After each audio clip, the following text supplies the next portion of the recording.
बात करेंगे रक्षाबंधन पर मिलने वाले महिलाओं को तोहफे की। लाडो लक्ष्मी योजना पर मंत्री कृष्ण बेदी का बयान सामने आया है। महिलाओं को हर महीने 2100 रुपए दिए जाएंगे। मंत्री जी ने कहा है हरियाणा की 50 लाख महिलाओं को लाभ मिलेगा। आयु वर्ग, आय और समय को ध्यान में रखते हुए तैयारी की जा रही है। मुख्यमंत्री नायब सिंह सैनी जल्द ही इस घोषणा का ऐलान करेंगे। तो मंत्री कृष्ण बेदी ने यह बयान दिया है कि जल्द ही लाडो लक्ष्मी योजना का ऐलान किया जाएगा। मुख्यमंत्री नायब सिंह सैनी इसका ऐलान करेंगे, जिसके तहत महिलाओं को हर महीने 2100 रुपए दिए जाएंगे। इस योजना से 50 लाख महिलाओं को लाभ मिलेगा।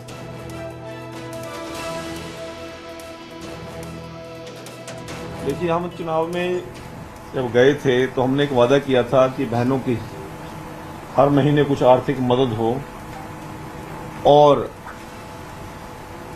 2100 रुपया पर महीने बहन की रसोई के लिए, उनके परिवार की सहायता के लिए सरकार की तरफ से एक सम्मान बहनों का बने, उसकी हमने घोषणा की थी। और हरियाणा सरकार लाडो लक्ष्मी योजना के ऊपर हमारे माननीय मुख्यमंत्री जी के निर्देशानुसार, पार्टी के और घोषणा पत्र के निर्देशानुसार हम तैयारी में हमारा विभाग लगा हुआ है। और उस पर कई प्रकार की एक्सरसाइज और लंबी लंबी बैठकों के बाद हम काफ़ी आगे तक बढ़े हैं। वो आयु वर्ग की बात भी है, आय वर्ग की बात भी है और समय की बात भी है। हमने 3-4 प्रपोजल विभाग ने तैयारी कर ली है। उसमें आयु वर्ग को ध्यान रखते हुए भी की गई है, आय को भी और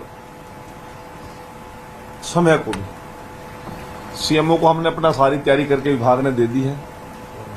और जैसे ही मुख्यमंत्री कार्यालय की तरफ से और वित्त विभाग की तरफ से हमारे विभाग को जिस प्रकार की जानकारी देने की और योजना लेकर जाने की बात आएगी, हमारा विभाग उसी समय उस योजना की तैयारी में बिल्कुल तैयार है।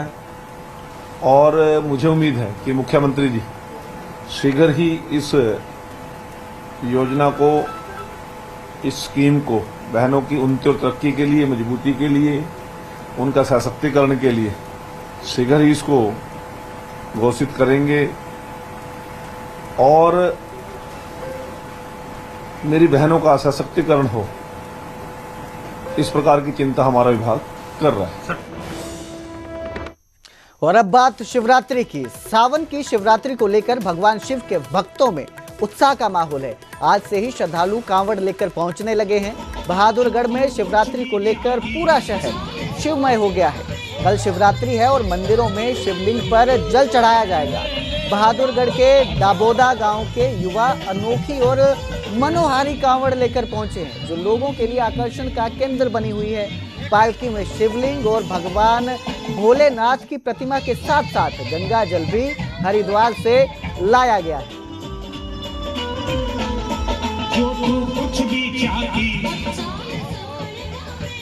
हरिद्वार से लेकर चले थे, हम दाबोदा खुर्द जाएंगे और मन्नत हमारी आस्था है भोले भगवान में, इसलिए हम आस्था के प्रति चल रहे हैं। कितना खर्चा है? करीबन 4.5 लाख रुपए का। क्या क्या लेके गए थे? क्या डीजे है और घोड़ा है, झाकिया लेके चले थे और 16-17 बच्चे हैं। उधर करनाल में भगवान भोले को जल चढ़ाने के लिए दूर दूर से लोग आ रहे हैं। यहाँ कांवड़ यात्रा के अलग अलग रंग नजर आ रहे हैं, लेकिन इन 4 दोस्तों का रंग सबसे अलग है। हरिद्वार से 4 दोस्त एक साथ पैदल कांवड़ यात्रा में 81 लीटर जल लेकर करनाल पहुंचे। ये 16 जुलाई को हरिद्वार से जल लेकर निकले थे और आज बड़ा गांव में पहुंचे हैं। कल ये भगवान शिव के मंदिर में पहुंचकर अभिषेक करेंगे। भोले बाबा से इन दोस्तों की प्रार्थना इसी तरह से उनकी दोस्ती बनी रहे और परिवार पर भोले बाबा की कृपा बनी रहे। हम करनाल से निकले थे 16 तारीख को। 14 तारीख को हम अपने 16 तारीख ने जल उठाया था। हम 4 जनों ने, हम 4 दोस्त हैं और आज 21 तारीख हो चुकी है। हम बड़े गांव में पहुंच गए हैं और 23 तारीख को तो हम सुबह करनाल में पहुंच जाएंगे। 81 लीटर जल है। ये 4 दोस्त हैं हम। बस भोले बाबा से इच्छा है कि हम 4 दोस्तों की जोड़ी बनाए। तो क्या कुछ किस तरह का उत्साह है, रास्ते में किस तरह का लोग स्वागत कर रहे हैं? ये बहुत अच्छा स्वागत है जी, बहुत एक नंबर का। भोले बाबा की दया से सारे रास्ते मजे से आए जी। हरियाणा सिख गुरुद्वारा मैनेजमेंट कमेटी के अध्यक्ष जिंडा के आरोपों पर दादूवाल का पलटवार देखने को मिला। जिंडा की ओर से लगाए गए आरोप बेबुनियाद है, ऐसा दादूवाल ने कहा है। हम हरियाणा सिख गुरुद्वारा मैनेजमेंट कमेटी के कार्यों की जांच चाहते हैं। जिंडा नकारात्मकता फैला रहे हैं। पिछली कमेटी ने भी जिंडा को सहायता दी थी। हम हर तरह की जांच के लिए तैयार हैं। जिंडा भी जांच में सहयोग करे। तो ये पलटवार किया है, दादूवाल ने पलटवार किया है। जो जत्थेदार हैं उन्होंने पलटवार किया है हरियाणा सिख गुरुद्वारा मैनेजमेंट कमेटी के अध्यक्ष जिंडा के आरोपों पर और कहा है कि हम HSGMC के कार्यों की जांच चाहते हैं। जिंडा नकारात्मकता फैला रहे हैं, ये आरोप लगाया है। पिछली कमेटी ने भी जिंडा को सहायता दी थी। हम हर तरह की जांच के लिए तैयार हैं। जिंडा भी जांच में सहयोग करे।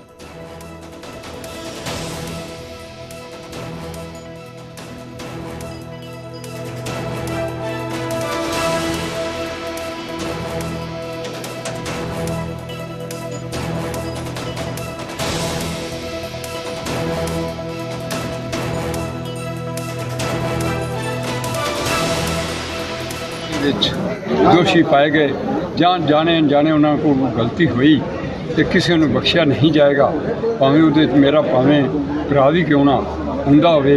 तो इस करके उन्होंने अज अपील साडे जनरल सकत्तर वालों की गई है कि जेडे 2014 तो लैके 2025 तक जिन्ने भी मुख सेवादार रहे ने उन्होंने वालों या बरछे तो लैके मुख सेवादार तक जे किसी को जाने अनजाने विच भुल हुई है गुरु घरां दे विचों, भावें मैक भुल हुई है, भावें किसी अनजाने पुणा जो भी होया है वो अपने आप गुरु घर के खजाने में पा देन। असीं उन्हां नूं जनतक नहीं करना चाहते। 15 दिन का उन्होंने टाइम दिता है। आरोप सरदार झिंडा वालों लाए जा रहे हो बेबुनियाद आ, कोरा झूठ आ। जथेदार भुपिंदर सिंह संध जिहड़े साबका प्रधान आ उन्होंने भी दस्सिया जिस तरीके दे नाल जो कुछ भी हरियाणा सिख गुरुद्वारा प्रबंधक कमेटी ने पिछले समय के अंदर किया वा ਉਹਦੀ ਅਸੀਂ ਜਾਂਚ ਜਿਹੜੀ ਆ ਅਸੀਂ खुद ਚਾਹੁੰਦੇ ਆ कि वो ऑडिट होवे और ਉਹਦਾ बजट बने और वो जुडिशल कमीशन ला फर्म ਜਿਹੜੀ ਆ ਉਹ हायर करके ਅਸੀਂ ਉਹਦਾ खर्च भरन वास्ते भी तैयार आ। निरपक्ष जांच ਜਿਹੜੀ होनी चाहिए आ। अनएजुकेट बंदे ऑडिट बनाउण जां बजट बनाउण ये गल बनदी नहीं आ। तो इस कारण करके ਅਸੀਂ ਚਾਹੁੰਦੇ दुध का दुध पानी का पानी होवे। जो नैगेटिविटी फैलाई जा रही है, जो प्रोपेगेंडा किया जा रहा सरदार झिंडा वालों, ये बिल्कुल बेबुनियाद आ, कोरा झूठ आ। वो सहायता नूं भंड रहे ने कि पिछली जिहड़ी कमेटी सी उन्होंने सहायता जिहड़ियां 4.25 करोड़ दियां वंडतियां जदों कि 21 ਲੱਖ ही दिता जा सकदा सीगा। तां ਉਹ ਜਾਂ ਤਾਂ ਉਹਨੂੰ ਘਪਲਾ ਕਹਿਣ ਜਾਂ ਉਹਨੂੰ ਸਹਾਇਤਾ ਫੰਡ ਕਹਿਣ ਜਾਂ ਉਹ ਸਹਾਇਤਾ ਫੰਡ ਨਾ ਕਹਿਣ ਜਾਂ ਘਪਲਾ ਨਾ ਕਹਿਣ। ਇੱਕ ਪਾਸੇ ਕਹਿੰਦੇ 4.25 ਕਰੋੜ ਦਾ ਪਤਾ ਹੀ ਨਹੀਂ ਲੱਗ ਰਿਹਾ ਕਿੱਥੇ ਗਿਆ, ਦੂਜੇ ਪਾਸੇ ਕਹਿੰਦੇ ਸਹਾਇਤਾ ਬਣਦੀ। ਉਹ ਸਹਾਇਤਾ ਜੋ ਸਰਦਾਰ ਝਿੰਡਾ ਸਾਹਿਬ ਵੀ ਲੈ ਕੇ ਗਏ ਨੇ ਜਦੋਂ ਕਿ ਉਹ ਆਪਣਾ ਅਸਤੀਫਾ ਵੀ ਦੇ ਚੁੱਕੇ ਸਨ ਕਮੇਟੀ ਚੋਂ ਕਿ ਮੈਂ ਸਰਕਾਰੀ ਕਮੇਟੀ ਦਾ ਮੈਂਬਰ ਨਹੀਂ ਬਣਨਾ ਤੇ ਮੇਰਾ ਅਸਤੀਫਾ ਆ। ਕਦੇ ਮੀਟਿੰਗ 'ਚ ਨਹੀਂ ਸੀ ਆਏ ਪਰ ਸਹਾਇਤਾ ਲੈਣ ਲਈ ਸਰਦਾਰ ਝਿੰਡਾ ਸਾਹਿਬ ਵੀ